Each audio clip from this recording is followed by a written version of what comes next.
अस्सलामुअलैकुम वरहमतुल्लाहि वबरकातुहू। इत्तेहाद न्यूज़ में आप सभी का खैर मकदम है। सबसे पहले अहम खबरों पर एक नजर। बेलगाम में अधिवेशन की जोरदार तैयारियां जारी। पूरे शहर को साफ सुथरा रखने के लिए महकमा कर रहा जद्दोजहद। सड़कों सरकारी इमारतों को नहलाया जा रहा है। अधिवेशन के चलते एहतजाजी रैलियों का हो सकता है एहतमाम। मुख्तलिफ तंजीमें इदारे कर सकते हैं इस वक्त एहतजाज। अधिवेशन के चलते एमईएस करेगी महामेलावा। आज पुलिस मराठी तंजीमों के दरमियान हुई चर्चा। चिक्कोडी को अलग जिला करने की मांग हुई तेज। इस अधिवेशन में रहेगा अहम मसला। आज चिक्कोडी में गणेश हुक्केरी के मातहत रैली का एहतमाम। पेश किया चिक्कोडी जिला का मुतालबा। कहा जब तक नहीं होगा जिला एहतजाज रहेगा जारी।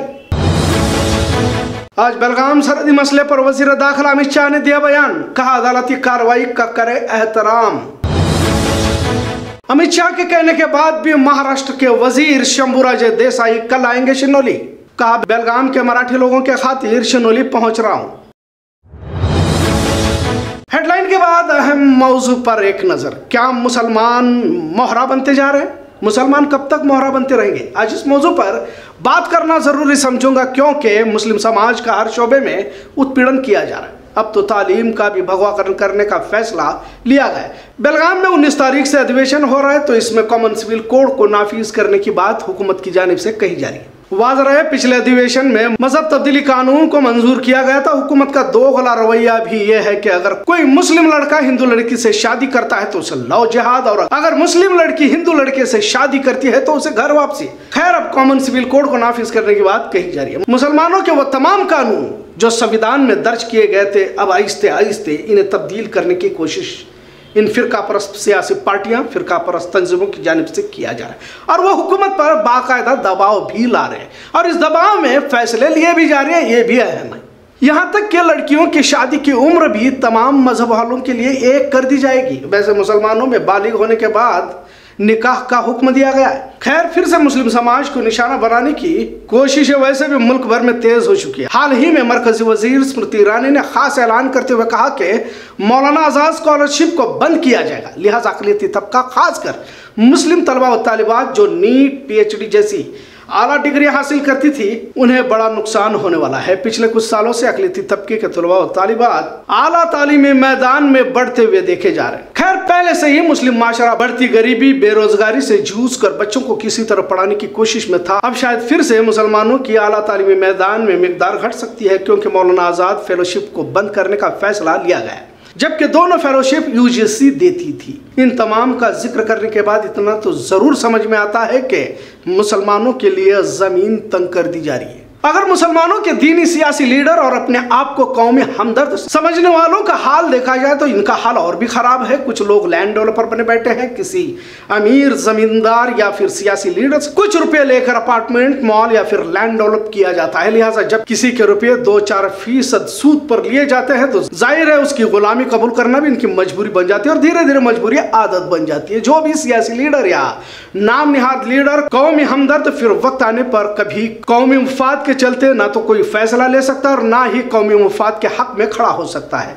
जो उसका लीडर, जिसने उसे कारोबार के लिए कुछ फीसद रुपए सूद पर जो दिए गए हैं, इसके कहने पर ही, यानी कि उस लीडर के कहने पर वो माशरे में आकर उसके हिदायत पहुंचाने की कोशिश करता था। पहले बेलगाम, हुबलिया, दीगर शहरों में हमने देखा है कि मुसलमानों में एक तरह से जज्बा पाया जाता था। जब तक सियासी लीडरों की गुलामी नहीं थी, मुसलमानों का हर शोबे में दबदबा हुआ करता था। लेकिन रुपया या दौलत, जमीन के कारोबार में कुछ ज्यादा ही हासिल होने लगा। मैकेनिक, किराना दुकान, छोटे कारोबारी, गैरेज वाले, कई लोग जिनके जिस्म पर मैले कुचेले कपड़े हुआ करते थे, जमीन के कारोबार में अमीर बन गए।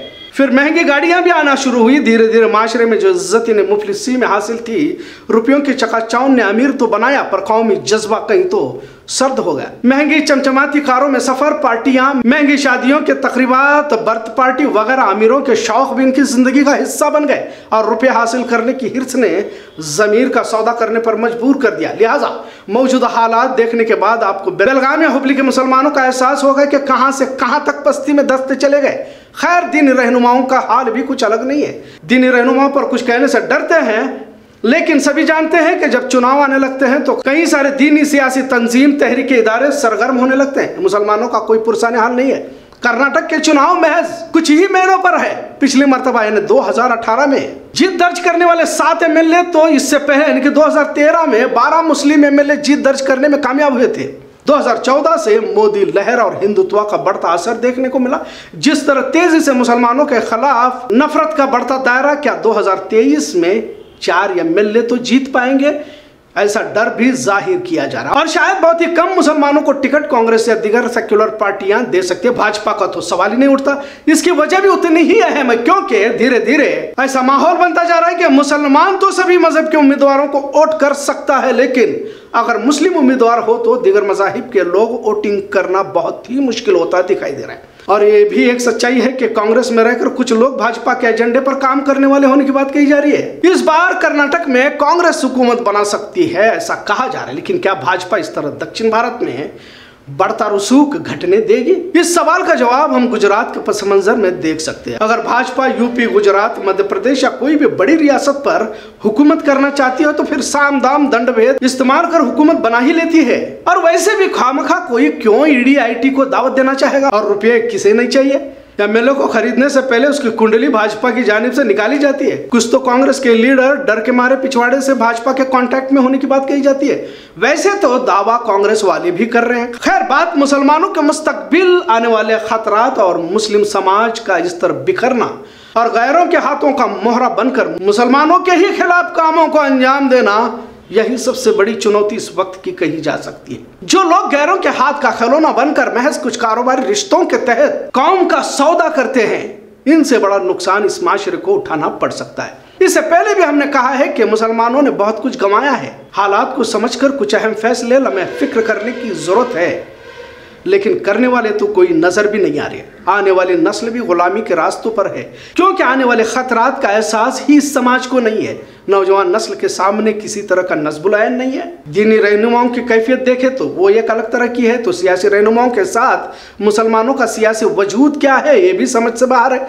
अपने घर से लेकर मोहल्ला, रिश्तेदार, समाज का ज़हीन तबका, इल्मी माहिरीन, जिम्मेदार जमातों के पास किसी तरह का कोई रोड मैप नहीं है। आज भी कुछ लोग एजुकेशन, कॉलेज, यूनिवर्सिटी तो कुछ हॉस्पिटल, मेडिकल कॉलेज को तामीर करने की सोचते या बात करते हुए देखे जाते हैं, और तमाम हुनर या एनर्जी इसी पर खर्च करते हुए देखे जा रहे हैं। पर किसी को भी आने वाले खतरात, हालात पर कभी तबादले ख्याल करते हुए नहीं देखा जा रहा। पहले आपस में भाईचारा, इत्तेहाद को कायम करो, तमाम छोटे बड़े इख्तलाफात को भूलकर कलमे तैयबा की बुनियाद पर मुत्तहिद हो जाओ। यकीनन इख्तलाफात हर दौर में रहे हैं, पर जब इख्तलाफात को पसे पुश्त डालकर मुत्तहिद हुए तो वक्त के फिरौन को भी घुटनों पर लाने में मुसलमान कामयाब हो चुके हैं, और हो सकता है आज भी वो वक्त के फिरौन को घुटनों पर लाने पर मजबूर कर सकते हैं।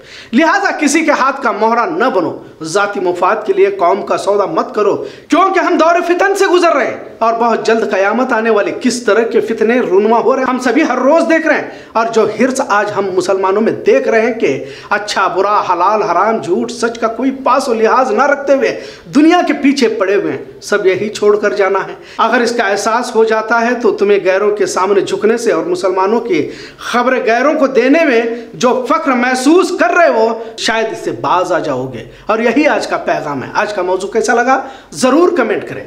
इत्तेहाद न्यूज़ देखने के लिए शुक्रिया। अल्लाह हाफिज।